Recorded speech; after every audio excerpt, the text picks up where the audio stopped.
Welcome back to the channel. Today I'm really excited because this is a video I've been wanting to film for a while, and it's a video that I've seen all the girlies do, all of my fashion girlies. So I'm going to talk about what I think makes you instantly stylish. What I think is so interesting about this video is that everybody has completely different answers. There is a few overlapping things, but yeah, I don't know. It's just really interesting to hear what people find stylish. So that's what we're doing today. I have 12 things here that I think make you instantly stylish in my opinion. I'm talking like when I see a girl at a coffee shop, when I see a girl at a thrift store and I see these things, I'm like, I blow her a little kiss.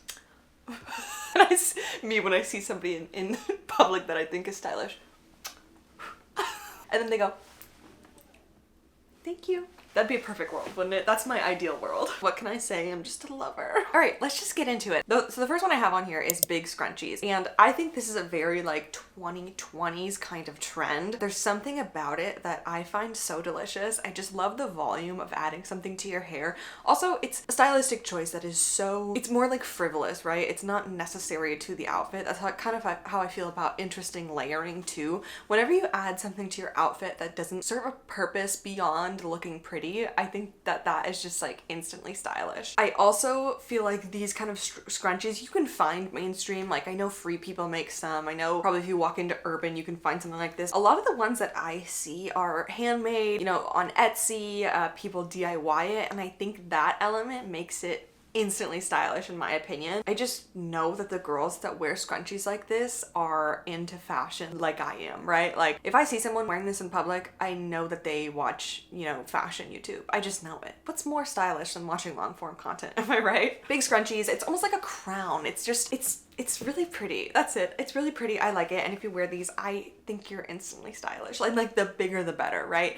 I also like when people with short hair wear them. I think it's just like this really fun juxtaposition because their hair is so short and then the scrunchie is like overpowering. I just really like it. I thought this was a trend that wasn't gonna last a long time, but I feel like we've been seeing the big scrunchie for a couple of years now. And I just think it's interesting too because these scrunchies aren't necessarily holding your hair up, right? Like I have one big scrunchie and when I use it, I have to use a hair tie first and then I add the scrunchie on top because the scrunchie is so silky that it's not really gonna hold back my hair. I always need to just like double it up, so these scrunchies aren't necessarily for function. They're just like purely for beauty. The next one that I have on here that is like highly specific is the Fry Campus Boot. Guys, I've been looking for a pair and it's impossible to find. There are a plethora of these Fry Campus boots on Facebook Marketplace in New York City, but they're all like size 6 and I'm a size 9 and on eBay they're too expensive. So one day I know the good graces will bless me with a pair of Fry Campus boots. I feel like people that wear these Fry Campus boots, there's something about it. It just pulls together any outfit and it is this really cool like signature piece almost. I see people wearing these in the summer, spring, fall, winter. It just kind of seems like this good catch-all shoe. And they have this really fun structure to them. They almost look like a Polly Pocket boot, but then you have that leather, which is kind of adding like a really cool stylistic element. And even one of the pictures I pulled, the picture on the left, she's in a skirt. So you can see that you can really wear them in these interesting ways. Especially when I see people who are into fashion wearing campus boots, it's never just tucked into like a jean. Like it's always done very interestingly. With the Fry Campus Boot, I feel like it's a very niche aesthetic. It's a very niche sector of styling and fashion, and I just feel like if you get it, you get it, you know, like the girls who know. The next I have is statement glasses, and especially eyeglasses, not sunglasses. They have to be like seeing eyeglasses. I saw a lot of people talk about this and I cannot agree enough. There's something about making a bold decision with a piece that you are gonna wear every day. It's kind of how I feel about bangs too. Like there's such a commitment and it's kind of like a long-term commitment. So if you make a commitment on something like chunky, like your glasses, especially because glasses are so expensive. I feel like they're like, what, like $600 sometimes? Like that's crazy. I've never needed glasses, but so when people choose these really, you know, chunky statement glasses, and I'm talking specifically about chunky glasses. I know that like micro mini glasses are trending right now. Those to me, it feels more like a fad. And I feel like we always see, you know, for like decades and decades, women who either work in fashion or just very stylish women, like older ladies. I think we see a lot on older ladies, like a bright blue chunky glasses or something. And those people always stick out in my mind. A couple weeks ago, actually, I saw like the most stylish woman on the Upper West Side, and she had these cobalt blue thick round glasses, and I'm still thinking about it because it was such an interesting styling choice to pick something like cobalt blue as your daily glasses. I think a lot of people would be scared to do that and just stick with a more neutral tone, something that kind of like fades away from the face, but choosing something that's so fun and bold, it's like you have style. Like you're not afraid to like go out there and commit to something. There's something too about a really bold glasses with no makeup that I find so intriguing, so interesting, so stylish. I think it's interesting too when people take a statement glasses like this and they wear it with an outfit that maybe clashes, but it doesn't clash because it's such a cool item. I think you have to be like extremely confident to rock a pair of glasses like this. I guess that's why it's so stylish to me, is because like confidence is, personally, I believe like your confidence in what you're wearing makes things stylish. The next thing I have is vintage or worn in bags. I, of course, am a vintage bag lover. I just personally find that, you know, especially with bags, there are a few designer bags that have intrigued me, and I'm not like swearing it off as if I'll never buy a designer bag in my life. I mean, in the near future, definitely not. But I don't really see the appeal in many designer bags. They feel too sleek. They feel too, there's just something about things that feel a little bit too brand new, and I do love brand new things. Like I like to go shopping, but every once in a while I see something, you know, and it's too new. It needs to be worn in a little bit. There's no character. Like the leather's too shiny, or like the hardware just looks like it's gonna rub off. Like people don't use brass anymore like they used to. Or when people buy designer bags, but they're buying so many designer bags that the bag never gets to be worn in. And I understand of having like an occasion, you know, purse or little clutch or whatever, but I'm talking like a daily bag. Like if you don't have a daily bag, I just think it's odd when people own so many designer purses that not one of them becomes like a daily worn in bag. And so when I see people wearing either vintage bags that already have that character, are already, you know, worn in and well loved, or they have, you know, a newer bag but it's like their go-to, they use it every day, I just think that's so instantly stylish. I pulled this picture of Jane Birkin because I feel like this is essentially what I'm trying to say. She's got this designer bag and it's just filled with shit. Like it is filled to the brim. And even the way she's carrying it, I don't know, I feel like you just know that there's like a granola bar wrapper at the bottom from like 6 months ago.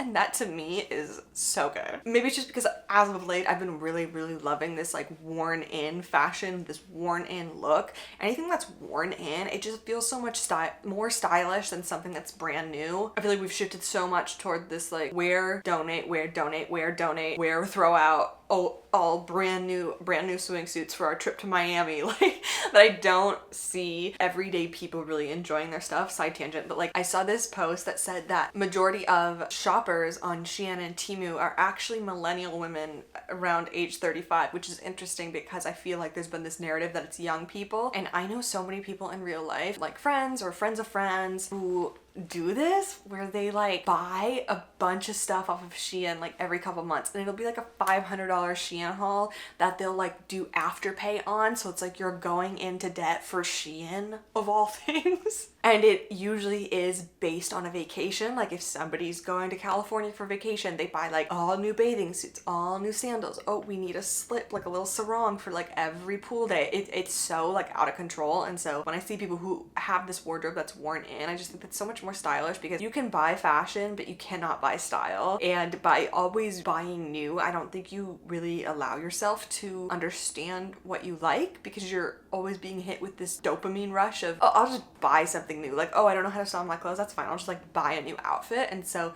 people who have a curated wardrobe that's worn in, like a worn in bag, instantly so much more stylish to me. The next one, very fitting to the conversation we just had, is lived in denim. And this doesn't have to be vintage denim. I have a nice mix of like thrifted vintage, thrifted fast fashion, new fast fashion. My hamper's right here. This pair of jeans from And Other Stories, best jeans I've ever tried on in my life, and they're my only wide leg jean. I wear them maybe 3 times a week. And so it doesn't necessarily have to be a vintage denim, but it's a denim that people just love. It's like their signature denim. When people have jeans that just fit their body so well, I don't even mean necessarily a specific cut of denim. I think you should really just wear whatever denim you love. Skinny jeans, mom jeans, wide leg, straight leg, whatever. It doesn't necessarily have to be baggy jeans that I'm talking about. And yeah, I'm just talking about the denim that is your like tried and true, your cherished denim. When I see people in a denim and they're just like rocking it, I think that's so instantly stylish. I'm also such a denim lover. I have a whole like stack in my closet dedicated to denim. Whenever I travel, I only travel with a carry-on, and so usually I'm wearing a pair of jeans on the plane. I know, I'm that girl. I love wearing jeans on the plane. I love looking hot at the airport. If I can't look hot at the airport, what is there to live for? Genuinely. I need to wear a pair of vintage Levi's on the plane every 6 months or I'm gonna lose my mind. Looking hot and mysterious at the airport is one of the top 3 experiences a woman can have. What was I saying? Oh yeah, so when I travel, I usually travel with 2 pairs of jeans, and they are like my favorite jeans, and that's all I wear the entire time I'm traveling. And so if you have a pair of jeans like that in your closet, I think you're instantly stylish. The next thing I have is chunky clothes or voluminous clothes. I've seen a lot of people talk about this too. I think that shape is such an important aspect of getting dressed. I think it's really interesting, the conversation around volume in clothes. I feel like 20 years ago, it was always pulled in at the waist, cinched at the waist, belted at the waist, and then flowing out from there to create like the illusion of the waist being as small as possible. And we have really, really moved away from that. And when I talk about, you know, interesting by volume or chunky clothes, it doesn't have to be extremely voluminous. Even like this sweater, I would say that that's not an extremely oversized sweater. It's just that the knitting is chunky. The buttons are a little chunky. The blue bubble skirt, it's not necessarily overwhelming, but it's just got this very interesting kind of like billowing texture at the bottom. The cheetah coat, it just has this really cool fur that's really puffy. It's really thick. That is adding like an interesting volume. So I don't need the entire outfit to be just draped in volume and really, really big. It can be very, very subtle. It could even be, like I said, like a big scrunchie. I think that adds really interesting volume. And so when I see these kind of small details of using chunky or really voluminous clothing, I just think that's so interesting, and it's just really stylish to me. I also think it's really interesting how different decades have different clothing pieces that have volumes, like the 80s, big shoulder pads, 2020s, we've got really wide leg jeans. So I don't know, just an interesting observation. It seems like within every decade, there's something that goes big, something that goes chunky. The next thing I have is anybody who breaks fashion rules, and I have 4 that came to mind. So the first is mixing black and navy blue, and mixing black and brown, mixing patterns, and mixing metals. I guess everything that I thought of was something to do with color mixing. I don't think people really care about this anymore. These were just like random things that I heard growing up. I think the biggest one is mixing metals. I think that's one that people are kind of scared to do. That's my favorite thing to do. I am always wearing silver and gold. I just think it's fun. I feel like every woman that I've seen with really incredible fashion taste is always like layering up the rings and the jewelry and layers of mixed metals. So I think anybody with a really good outfit that intentionally breaks these rules is really instantly stylish to me, because it's like they've curated their own personal style that really nothing else matters. Like no one can tell them what's what. There's a lot of other kind of like unspoken fashion rules too. Like when I see someone mix maybe casual shoe wear with a fancy outfit or vice versa, I always think that that's like a really interesting choice. It's always kind of these choices that feel a little bit more unique than like what you would normally see. If you're breaking fashion rules, to me, you're instantly stylish. I think it's really cool. The next thing I have is a signature color, and I use red as an example because we're all just loving red right now. I especially am really loving red. I'd like to think that it's, you know, gonna be my signature color. Well, I did talk about in my last video that red nails are my signature. It's all I've gotten for like the past 3 years. When I do get my nails done, it's always red. I've gotten pink like one other time, and I was just like it was cute, but it's this bright red, number 56. I get it the same every time. I'm also thinking like the green lady. I think she's in Brooklyn, right? The green lady who wears like only green, like she's a signature color and her entire apartment is green. That is the energy that I'm talking about. Like if you have a signature color, purple people, we know the purple people, the purple girls. There is no one more committed than a purple girl. But also I'm noticing that the yellow girls are as extreme as the purple girls. I told my husband the other day, I was like, there's something about people who love sunflowers. It's like their entire personality. Like if a sunflower is your favorite flower, you love sunflowers. You have a tattoo of a sunflower. You have sunflower decor in your home. Your favorite color is yellow. It's like everything to you. Not me saying that and then I'm like, oh, red is my signature color. And I literally have like red flowers on my dresser. So I guess maybe I shouldn't talk shit because I'm the same way with red. And then my next thing, kind of along the same lines, is having a signature piece. And I don't know these people in real life, so I don't know if these are their signature pieces, but these were just some kind of examples. So something like a Burberry trench coat, to me, that is a signature piece. Yeah, something like an investment piece, an investment trench coat, or maybe like a black leather blazer. I have this like gray sweater on there, a pair of red cowboy boots. And so if you have a signature piece, if you have just an article of clothing that you constantly wear, I just think that that is so stylish. Also, again, when I see that, I know that you know your personal style like to a T. The next thing I have is animal print, and I know it's like having a moment right now, which I'm excited for because I've always been a ride or die for animal print. And so I think whether it's trending now or not, animal print is and always will be extremely stylish in my opinion. Lifelong animal print lovers are the most stylish people out there, and you cannot prove me otherwise. It's just fun. It's always fun. It's always flirty and fun and like a little out there. It's a neutral, but it's not. It's a pattern, it's a pop. It's also very signature. I think you're either an animal print person or you're not. I don't find people like dabbling in this, like, I guess I'll just try it out. It's a print that either speaks to your soul or you are so unfazed by it. There isn't an outfit that animal print can't make better. I just think it always has and always will be a print for the fashion girlies. The next thing I have is primary colors, and I feel like this is instantly stylish to me because it's just kind of a nod to art. I don't know, when I see the primary colors, and true primary colors, not like a dusty mustard yellow, not, you know, like a light blue, not a maroon red. It has to be primary colors, you know, cobalt blue, bright red, bright yellow. It's very bold. It's a great pop of color. It's very intentional because this isn't a color palette that is always trendy. You kind of have to seek it out a bit. You could have done neutrals, but you decided to go for something really bold. I think it's really intriguing, and I also think all three colors work really well together. I especially love it in a casual outfit because, yeah, like I said, you could have gone for something neutral. You could have gone for just black, tan, white,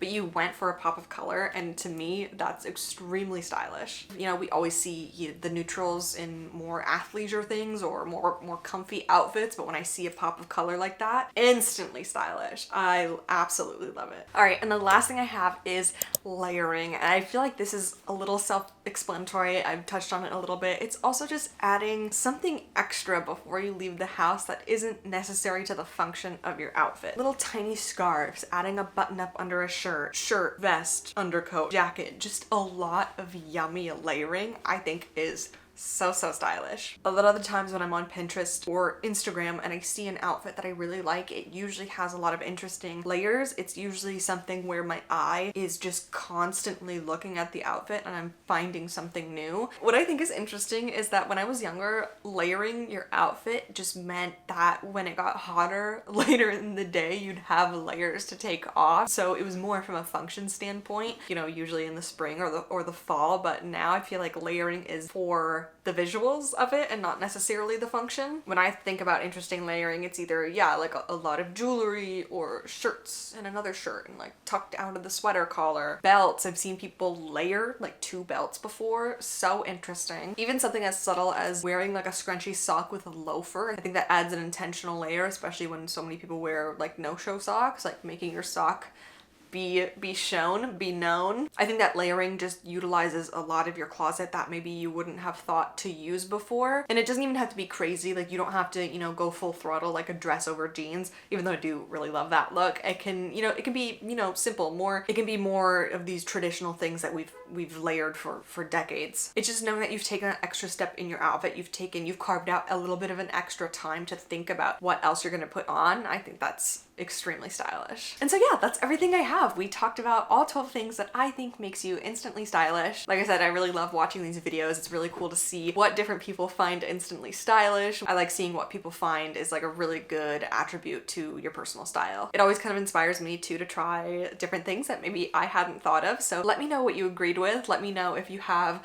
other opinions that are a little different than mine. What do you think makes someone instantly stylish? But yeah, that's it for me. I hope you enjoyed this video.